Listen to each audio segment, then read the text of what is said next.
I never thought moving into a suburban neighborhood would come with so much drama. When I first bought my little house on Maplewood Lane, I imagined peaceful evenings on the porch, barbecues with neighbors, and long walks with my golden retriever, Max.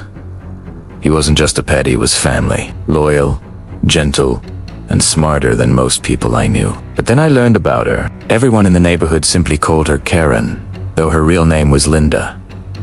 She was the self-appointed queen of the homeowners association, the type who patrolled with a clipboard and binoculars, determined to control every little thing. At first, I brushed it off as harmless. Annoying, yes, but not dangerous.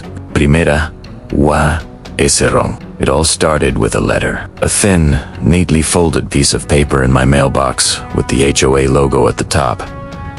Greater than, Dear Resident, according to HOA bylaws, pets deemed disruptive, noisy, or unsanitary are subject to removal. Your dog, Max, has been identified as a potential violation. Please take immediate corrective action. My hands shook as I read it.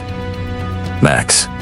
Disruptive. The same dog that barely barked, except when someone rang the doorbell. The same dog that kids in the neighborhood loved to pet when we went for walks. It had to be a mistake. I stormed into the HOA office the next morning, clutching the letter. Karen was there, sitting behind the desk like a queen on her throne, sipping coffee from a mug that read, I make the rules.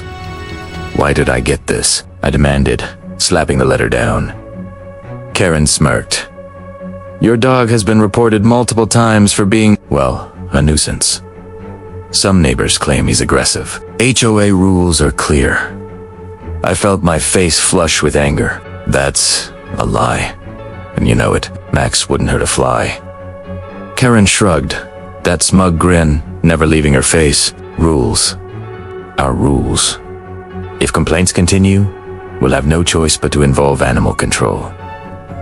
I left fuming, but also determined. I talked to every neighbor on my street, asking if they had complained. Every single one of them denied it.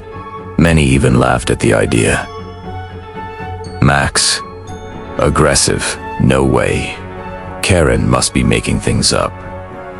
Days later, another letter came, this time more threatening. Final notice.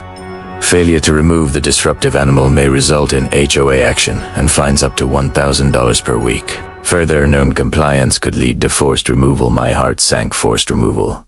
She wanted to steal my dog. I started keeping a closer eye on Max. I even installed security cameras around my property. At first, I thought maybe I was overreacting, until one night, the cameras caught something that froze my blood. It was 2:30 a.m.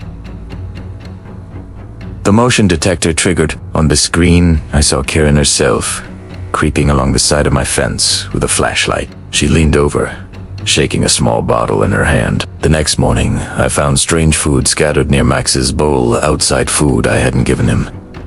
She was trying to poison him. That's when I realized this wasn't just HOA harassment anymore. This was war. I confronted her in broad daylight, in front of neighbors who were gardening nearby. I held up a plastic bag with the tainted food inside.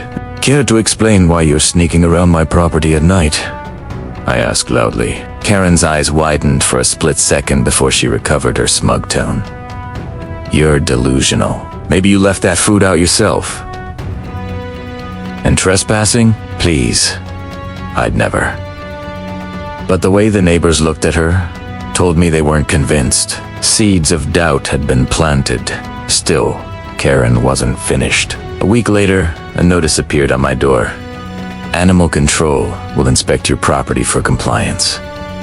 Sure enough, 2 officers showed up. They were polite, but it was clear Karen had fed them a story about Max being dangerous. Luckily, Max was his usual sweet self, wagging his tail, licking their hands, rolling onto his back for belly rubs. The officers left, apologizing for the inconvenience. That should have been the end of it. But Karen wasn't done. She wanted Max gone, no matter what. One stormy night, I woke to Max barking wildly at the back door. He never barked like that unless something was very wrong. I grabbed a flashlight and ran outside. The rain was pouring, thunder rumbling overhead. And there, by my fence, was Karen trying to climb over it with a leash in her hand. Are you out of your mind? I shouted, Karen froze, then slipped on the wet grass. She toppled forward, landing face first in the mud. The neighbor's porch lights flicked on one by one, curious faces peering out as I dragged her up by the arm. "She's trying to steal my dog," I yelled for everyone to hear. Karen sputtered. "He doesn't belong here. He's dangerous. The HOA doesn't allow animals like that." "Really?" I said, pointing to Max, who was calmly sitting, head tilted, tail wagging, completely non-threatening. "Does he look dangerous to you?" the crowd murmured. Some laughed. Others shook their heads in disgust. The final blow came when I handed over the security footage I had saved. Every trespass, every attempt to poison Max, every night she tried to sabotage Mitt was all there. The HOA board had no choice but to act. Karen was removed from her position. She screamed about conspiracies and ungrateful neighbors, but no one listened anymore. The last time I saw her, she was being escorted out of the neighborhood after being fined thousands of dollars for harassment and trespassing. The look on her face was pure hatred, but also defeat. Max is still here with me, happier than ever. We go on long walks, play fetch in the yard, and sit together on the porch at sunset. He doesn't know the danger he was in, and maybe that's for the best. But sometimes, when the night is especially quiet, I find myself checking the cameras more often. Not because I think Karen will come back, she's banned from the neighborhood, but because I've learned a hard truth. Evil doesn't always come in the form of monsters or shadows. Sometimes, it comes with a clipboard, a fake smile, and the title of HOA president. And when it does, you'd better be ready to fight back. When I first moved into this neighborhood, I thought I'd finally found peace. The house was small, but it had character. A little front porch where I could sip coffee in the mornings, a shady oak tree in the yard, and best of all, a parking spot right outside my home. That spot wasn't just paint on pavement. To me, it meant freedom. After years of renting apartments, where I circled the block for hours just to park, finally having a guaranteed spot felt like luxury. For a while, life was quiet until the HOA decided otherwise. It started with a knock on my door. A woman in a bright pink blazer stood there, clipboard in hand. Her name, Karen, of course. "I'm with the HOA," she said, as if she were the sheriff of the entire street. "We've noticed you're using that front spot for your personal car." I blinked. Yes. It's my spot, my house, my space."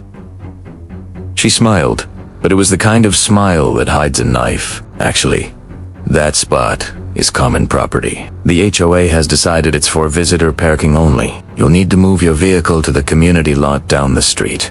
I stared at her. The lot she was talking about was half a mile away.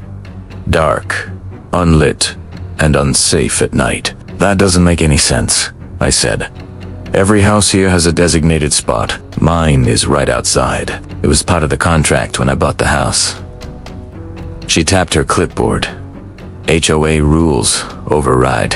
Failure to comply will result in fines." I shut the door on her mid-sentence. I wasn't about to give up my spot because of a power trip. For a week, I ignored her warnings. But then it happened. One morning, I walked outside. My car was gone. Panic hit me like a punch. I called the police, thinking it was stolen. But then I saw the bright orange tag on my mailbox. "Vehicle towed at request of H." My blood boiled. Karen stood across the street, arms folded, watching me read the notice. She smirked like a cat that just ate the canary. "Lesson learned?" she called out. I wanted to scream, but instead, I clenched my fists. I paid the ridiculous fee to retrieve my car from the impound lot, but the anger stuck like a thorn in my chest. She thought she won, but she didn't know me. That night, I sat on my porch staring at the empty parking spot. It wasn't just a space anymore, it was a battlefield, and then it hit me. If the HOA claimed the spot wasn't mine, fine. I wouldn't park there. Instead, I'd turn it into something else. Something they couldn't tow, fine, or remove without looking like fools. I'd turn it into a garden. The next morning, Ibu hot soil pots, wood planks, and seeds Lots of seeds, bright flowers, fragrant herbs, even tomato plants. Slowly, day by day, I transformed that rectangle of asphalt into a living masterpiece. Neighbors walked by, impressed. Wow, this looks amazing. One said, so much better than an empty space. Karen wasn't impressed. She stormed over as I was planting marigolds. You can't do this, she shrieked. This is a parking spot. I looked up, hands covered in soil. But you said it's not mine. You said it's community property. So I'm improving it for the community. Her face turned red. This violates HOA regulations. Show me where, I challenged. She flipped through her precious rule book. Nothing. She couldn't find a single line that forbade gardening on common space.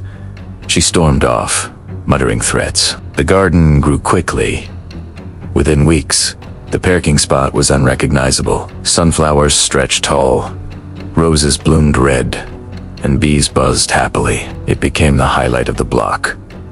Kids loved it, neighbors praised it, except Karan. One morning, I found the garden trashed. Flowers yanked out, soil scattered, pots broken. Someone had destroyed it overnight. I didn't need Sherlock Holmes to guess who. Luckily, I had installed cameras after the towing incident. I checked the footage and there she was, Karen, in her pajamas, sneaking around with a flashlight, tearing out plants like a lunatic. I didn't call the police right away.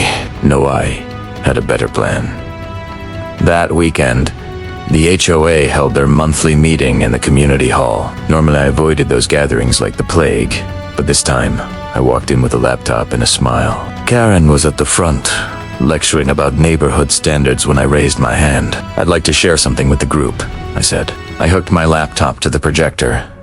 The video played. Gasps filled the room as everyone watched Karen destroying my garden like a crazed raccoon. Her face went pale. This is fake, she stammered. But the timestamp, the clear footage, the look of glee on her face was undeniable. Neighbors turned on her. You vandalized his property. That garden was beautiful. You should be ashamed.